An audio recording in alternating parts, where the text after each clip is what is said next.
반갑습니다. 호주 변호사 박창민입니다. 호주 이민을 준비할 때 여러분 어떤 자료를 먼저 찾아보십니까? 아마도 박창민 변호사의 동영상을 먼저 한번 찾아보시겠죠. 그 다음에 박창민 변호사가 과거에 썼던 블로그 아티클 같은 것들을 많이 찾아보실 것이고, 그 이후에 과거에 신문에 기고했던 내용들, 이런 것들을 많이 찾아보실 거죠. 그죠? 네. 아, 시간이 지난 과거의 내용들은 가급적 많이 참고하시면 안 되겠습니다. 이민법은 살아 움직이는 생명체처럼 계속해서 나라가 원하는 바에 따라서 점점 변화해 가고 있기 때문이죠. 제가 오늘 영상을 찍게 된 내용은 일단은 지난주 금요일 8월 16일에 다른 분께서 또 이메일 문의를 저한테 보내주셨습니다. 그 내용에 대해서 비슷한 내용이 한번 영상으로 나간 적이 있는데 그냥 답변을 드리면서 RSMS 비자와 ENS 비자 그 요구되는 다이렉트 엔트리에서의 경력 조건에 대해서는 비슷하다.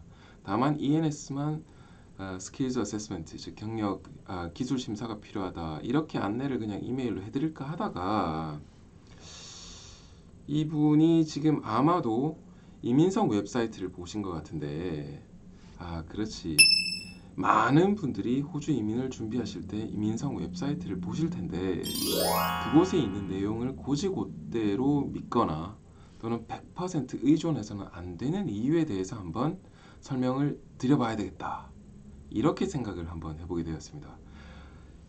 참 별의별 걸 가지고 여러분들에게 이렇게 조금이라도 참고하실 수 있는 영상을 만들기 위해서 애를 많이 쓰고 있지 않습니까? 그죠?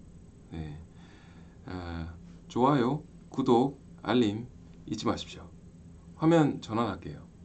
젠보드로 돌아왔습니다. 젠보드에서 제가 여러분들과 한번 대화를 나눠볼 내용은 일단 색깔을 먼저 바꿔보면서 이야기를 할게요. 형광펜, 네. 그 다음에 노란색으로 일단 바꿔봅니다. 자, 유튜브 애청자입니다. 잘 보고 계신데 현재 485 졸업생 비자로 시드니에서 셰프 직종으로 190-489를 준비하고 계시답니다. 그런데 안타깝게도 489는 거절 메일을 받으셨고 그 다음 190도 3주 뒤면 나이 점수가 깎여서 기술이민 점수가 60점이 돼버리기 때문에 일단 넣을 수가 없죠. 네.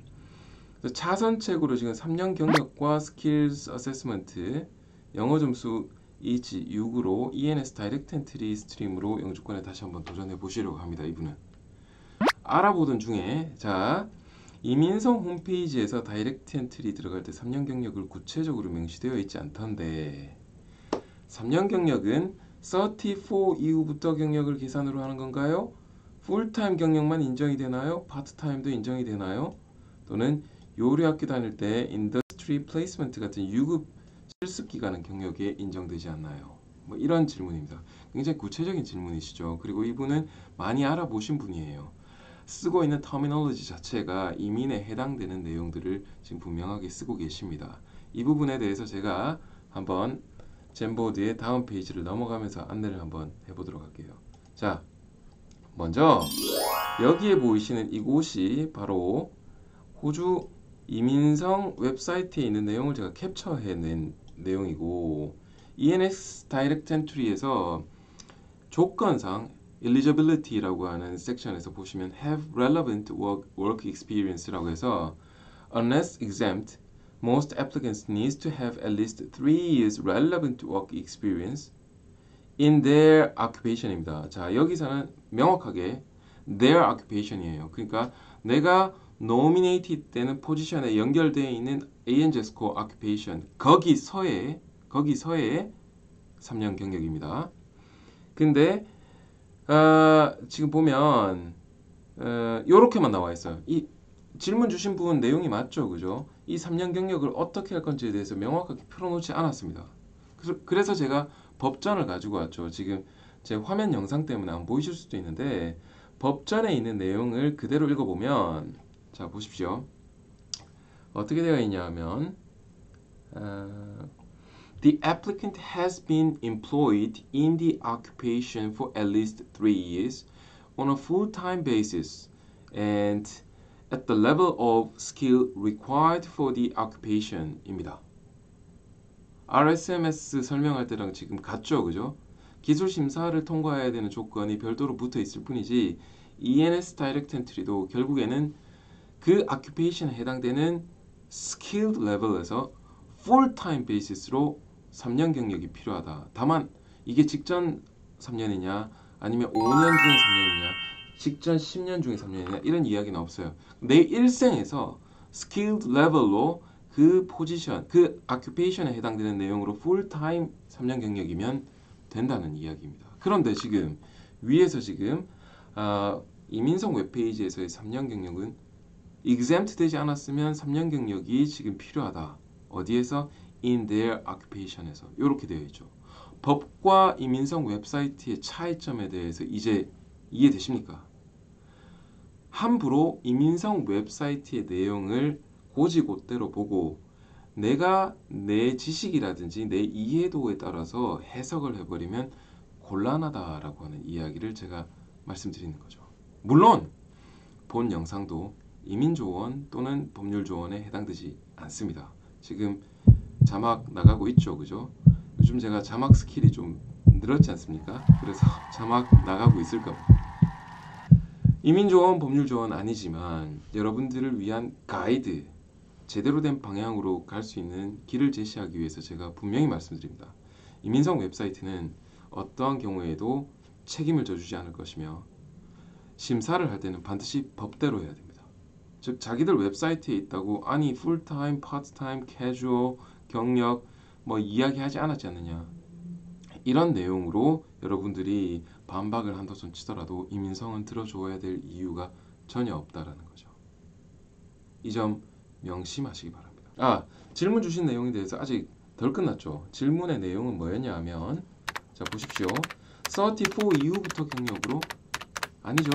여기에서 지금 아까 제가 읽어드릴 때 skilled level이라고 이야기를 했어요.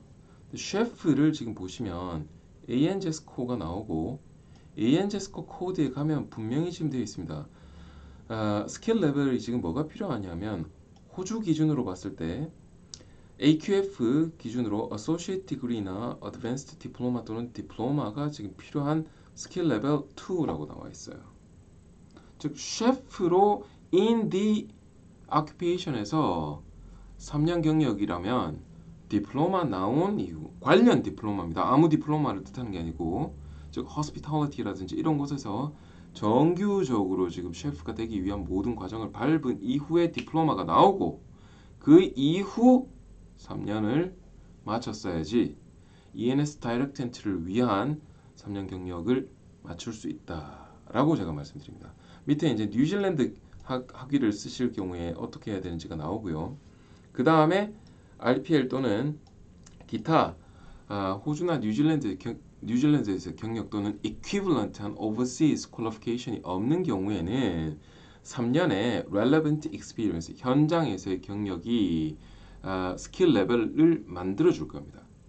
그 이후에 3년 경력이 필요한 것이지 스킬 레벨을 맞추기 위한 이전 3년 경력은 안 쳐줘요. 이 부분에 대해서 오해하지 마십시오. 자, 그 다음 제목을 이렇게 잡았지 않습니까? 제가 사건부라는 명목 하에서 ENS Direct Entry 3년은 어떤 조건 이하에 되나요?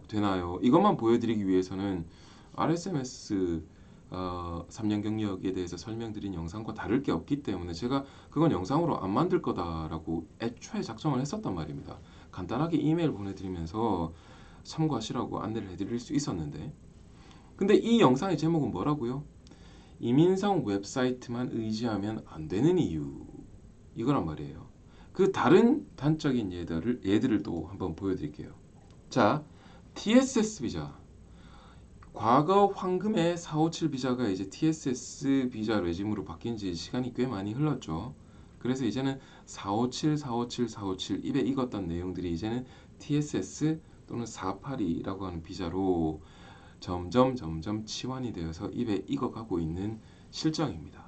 많은 사람들도 TSS 비자 뭐 이렇게 이야기를 하고 좀 입에 익지 않으신 분들은 TTS 비자 이렇게도 이야기를 하던데 TSS 비자입니다. Temporary Skill Shortage 비자라고 하는 건데 이 TSS 비자를 위해서는 short-term stream이든 medium stream이든 둘 다 비자 신청을 위해서 2년의 work experience가 필요하다. 이 부분 많이 알고 계시죠? 자, 화면에 띄워놨습니다. 이민성 웹사이트에 있는 2년 경력 요구 조건에 대한 설명이에요. 지금 화면 지금 정확하게 안 보이실 수도 있을 텐데 제가 편의상 이걸 제가 제 화면을 좀 죽이는 게 지금 힘드네요. 그렇기 때문에 그냥 읽어보겠습니다. 링크 타고 들어가시면 여러분들도 보실 수 있고 have worked in your nominated occupation or a related field for at least 2 years. 즉 2년의 경력이 필요하다. 이 내용인데 쭉 읽어보면 such work experience must be completed while working in the nominated occupation or performing tasks at the same skill level in a related field.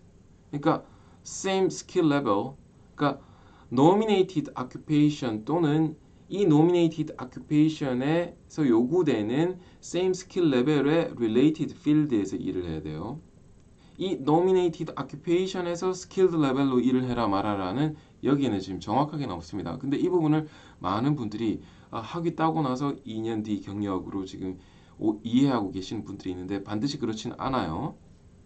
다시 넘어갑니다. 그 다음에 work experience gained in a related field would involve 막 이야기해서 ANZ 스코어에서 두 개가 closely related 돼야 된다.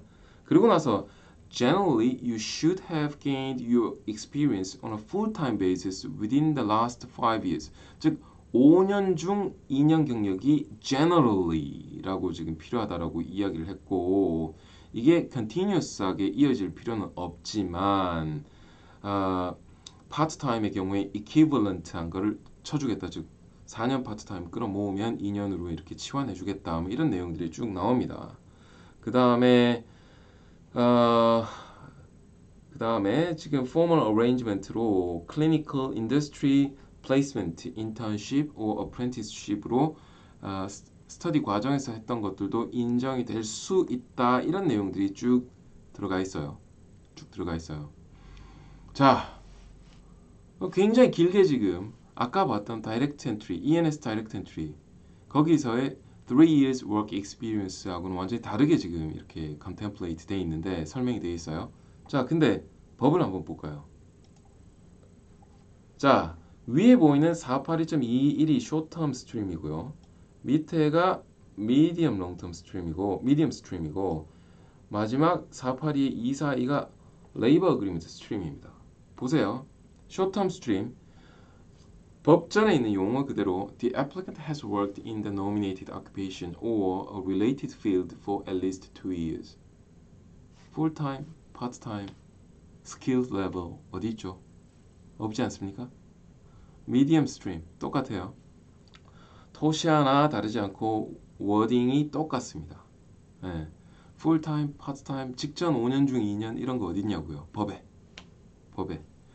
자, 레이버 어그리먼트 스트림 보면 이 부분은 사실 법을 설명하기 위해서 지금 이민성의 웨브사이트 의존도에 대한 설명과 관계된 건 아닙니다. 하지만 이 TSS 관련된 법전을 지금 열었기 때문에 보여드리는 건데 자, 다마가 레이버 어그리먼트의 부속이라는 건 많이 들으셨어요. 그죠? 근데 그 다마에서 NT나 이런 데서 work experience 관련된 컨세션 이야기가 나올 때 그게 믿어도 되느냐 안 되느냐 이런 이야기들을 많이 하시는데 여기서 나오는 겁니다.